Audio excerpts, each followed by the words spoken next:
আসসালামু আলাইকুম। চলে আসছি বরিশালের ঐতিহাসিক গাব ভর্তার ইতিহাস নিয়ে। যারা গাব ভর্তার বিচি বানানি খান নাই তাদের জন্য এই ভিডিওটি। আমরা চলে আসছি গাব বাগানে গাব পাড়ার জন্য। মোটামুটি আমাদের গাব গাছে লোক উঠে গেছে, গাব পাড়ার জন্য এক ভাস্তা উঠেছে। মাশাআল্লাহ গাব পাড়তেছে, ভালোই লাগতেছে। গাব ভর্তা খাবো অনেকদিন পরে। আমাদের সাথে চলে আসছে আমাদের ছোট ছোট বোন এবং নাতিরা, ভাস্তিরা।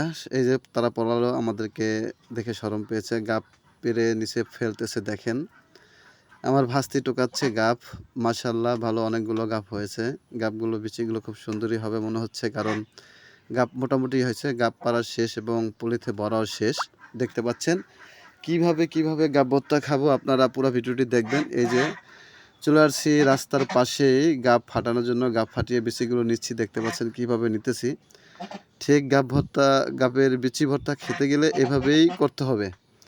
পুরাপুরি ভিডিওটা দেখবেন, সেই স্বাদ গাবের বিচি ভর্তা। অবশ্য গাবের বিচি বাড়তি হওয়া চলবে না, গাবের বিচি জানি নরম থাকে, সেই বিচিগুলো দিয়েই মূলত গাবের বিচি ভর্তা হবে। এই যে বিচিগুলো কি সুন্দর করে নিতেছে, এটাকে ভালো করে ফাটিয়ে বিচিগুলো নিয়ে এটাকে ভালো করে ওয়াশ করতে হবে। তারপরে হলে গিয়া এই যে আমার নাতি, আমার ভাইটা দাঁড়িয়ে দাঁড়িয়ে দেখতেছে। এই যে পুকুরে নিয়ে আসলো সবাই মিলে, এখন গাবের বিচিগুলো ধুইতেছে আমাদের পুকুর ঘাটে। ভালো করে ধুয়ে তারপরে এটার সাথে কিছু আবরণ থাকে, এগুলো উঠিয়ে নিতে হয়। নেওয়ার পরেই মূলত এটা আমাদের পুকুর। কত মানুষ দেখেন। নিয়ে আসলাম বাসায় ফ্রেশ করে। এর সাথে নিয়েছি বিট লবণ, শুকনা মরিচ, তেঁতুল, চিনি এবং লেবু পাতা। লেবু পাতাটা দিলে সুন্দর একটি ঘ্রাণ আসে। তেঁতুলটা একটু টক লাগে, ভালো স্বাদ।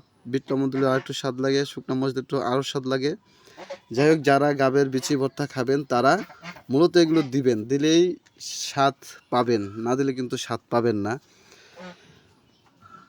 অসাধারণ একটি স্বাদ হবে মনে হচ্ছে, কারণ এটা আমরা অলরেডি আগেও খেয়েছি এবং আজকে খাবো। সবাই খুব অপেক্ষায় আছে কতক্ষণে খাবে। সাথে একটু পানি দিয়ে দিতে হবে যাতে করে একটু ঝোল ঝোল ভাব হয়। হ্যাঁ, ঝোল ঝোল ভাব হলে একটু মাখা মাখা হবে, ঝোলটা খেতে স্বাদ লাগবে। দিছে মাখা কি সুন্দর করে, মাশাআল্লাহ। আমার পোলা এই যে লেবু পাতা দিয়া সব কিছু মিক্সার করে দিল ডলা। বানানো শেষ হইতে না হইতে থাবাই থোবাই সবাই নিয়ে গেছে। বোঝেন, বানাইতে দেরি হলো, খাইতে দেরি করে না কেউ। পারাপারি করে নিয়ে গেছে। তারপর চায়া মাইয়া আবার নিয়ে আসলাম কিছুটা। এখন সবাই মিলে অল্প অল্প খাবো, কারণ অনেকেই থাবাই নিয়ে গেছে। এতটুক পেয়েছি লাস্টে ভাগে। রিকোয়েস্ট করার পর আমাদেরকে ফেরত দিয়েছে এতটুক।